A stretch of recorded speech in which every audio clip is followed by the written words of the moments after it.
From haunted islands to cursed villages, we're exploring real-life horror stories behind these forbidden destinations. First up, let's travel to Mexico and the infamous Island of the Dolls, or Isla de las Muñecas. This small island is home to hundreds of decrepit dolls hanging from trees and scattered throughout the island since 1950. There is literally no electricity there or even running water. Concrete constructions are forbidden as well, and the only buildings and shops are actually made from wood. The story goes that the island's former caretaker, Don Julian Santana Barrera, found a doll in the canal and began to collect more, believing that they helped to ward off evil spirits. He claims to have discovered the floating body of a girl in the surrounding waters, and after finding the body, Barrera is said to have found a doll floating nearby, which he believed had belonged to her. To calm the girl's spirit, Barrera started hanging dolls from the trees on his island, believing this would actually provide her with some companionship. As time went on, he soon thought to himself that one doll hanging simply was not enough, and so for the next 50 years he would scrounge dolls from the trash and from the canals and hang them from the island's many trees and walls. Some of the dolls he would actually hang whole, others in various states of disrepair, so either,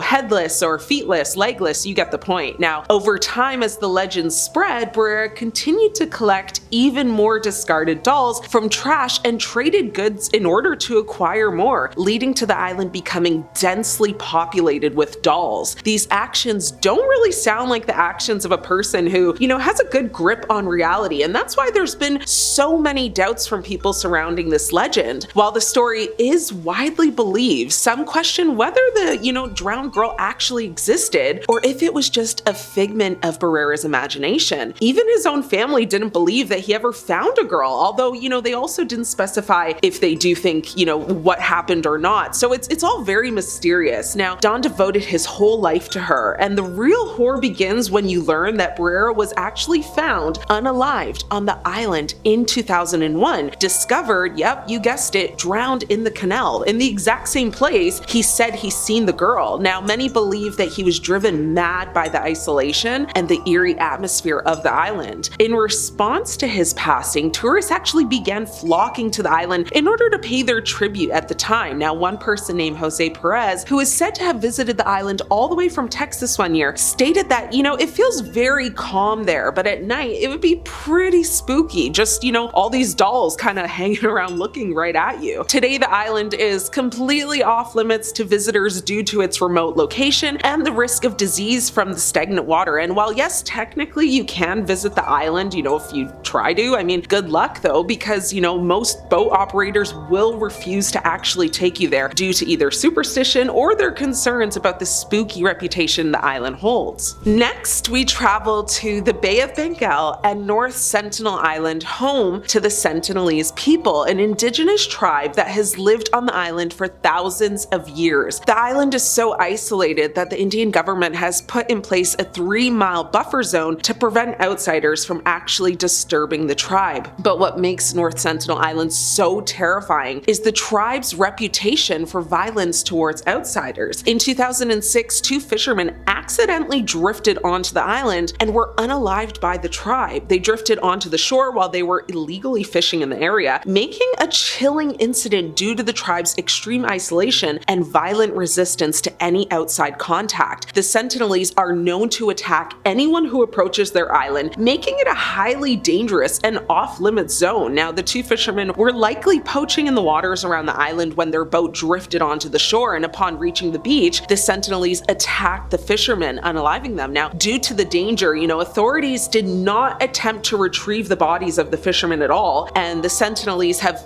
actively resisted any contact with the outside world, making their hostility towards intruders seem almost primal. More recently, though, in 2018, an American missionary named John Allen Chow attempted to make contact with the tribe and was unalive, sparking widespread outrage and debate about the ethics of, contacting isolated tribes. John Allen Chow was going through his father's study when he found something curious and alluring, an illustrated edition of Robinson Crusoe, the classic story of a sailor shipwrecked on a deserted island. Now, in November of 2018, Chow, who was 26 at the time and he was an American adventure blogger and missionary, was unalived by the isolated tribe. He was attempting to convert to Christianity. When Chow's demise became international news, many Christians were keen to disclaim his actions. Chow's father actually believes the American missionary community is culpable, in his son's demise. He said John was an innocent person who lost his life,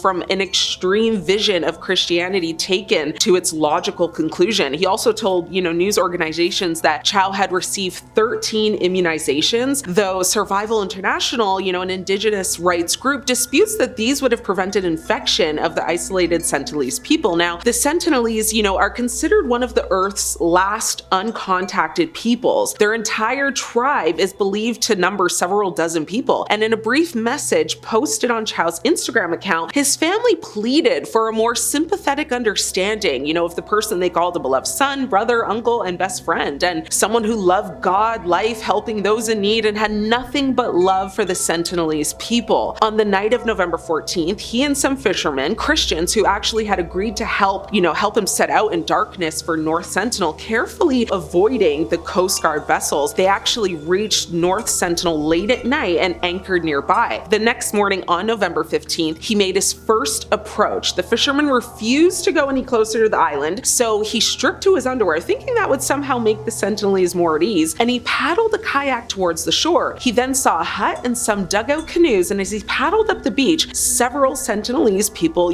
faces painted yellow and speaking a language of high-pitched sounds, came rushing out at him. From his kayak, John was heard shouting, "My name is John, I love you, and Jesus loves you." But once he saw the islanders, stringing their bows, he panicked and threw some fish at them he had brought as a gift. Now, he turned away and paddled away, and he wrote that later in his diary, but obviously, you see, for me, that would have been more than enough to scare me off for good, but for John, no. He returned later that day and made another attempt, this time actually landing on the island. He laid out more gifts, then approached the hut, and then about a half a dozen Sentinelese emerged and began to shout. Instead of trying to leave, John did the unthinkable and walked closer to try and hear what they were saying. He tried to parrot their words back to them, which was actually met with some laughter, which made him think that they were tolerating his presence, but they weren't. Then, a boy actually fired an arrow at him, but believe it or not, the arrow actually struck his waterproof Bible, where he was holding it right to his chest. Now, the tribe had already taken his kayak, so he was actually forced to swim, almost a mile back to the fishing boat. But later that night, he wrote in his diary of just how scared he was. And so, he said, "You guys might think I'm crazy and all this, but I think it's worth it to declare Jesus to these people." He decided at that moment that he would make another attempt without the fishing vessel nearby. He thought, maybe appearing alone might make the tribe more comfortable, but also acknowledging that if the approach went badly, it would spare the fishermen from having to bear witness to his fatality. So please let it be known that John made it clear he didn't want to be unalived and thought that he would be more useful alive, but accepted the possibility. I don't know about you guys, but if my life was spared not once but twice, with the second time literally being saved by my Bible in my hands, I would have taken that as a very clear sign that God would not need to save me again, because that would have been enough for me to leave and never look back. But of course, for John, with his unwavering faith and optimism, he went out one more time, and that was the straw, that broke the camel's back. He never came back. The fishermen said that when they came back the following day, they saw an unalive person being buried at the shore with, the silhouette and the body and the clothing and circumstances. It obviously appeared to be the body of John. So tragic. But with all that to be said, I think you can understand why it's forbidden to go there. Now, to leave you with an honorable mention, let's travel to Italy and Poveglia Island, a small island located in the Venetian Lagoon. Now, this island has a dark history, having been used as a quarantine station for plague victims in the 18th century. Thousands of people perished on the island, and their bodies were burned in mass graves. But what makes the island so terrifying is the reports of paranormal activity that have been documented over the years. Visitors have reported seeing ghostly, apparitions, hearing strange noises, even experiencing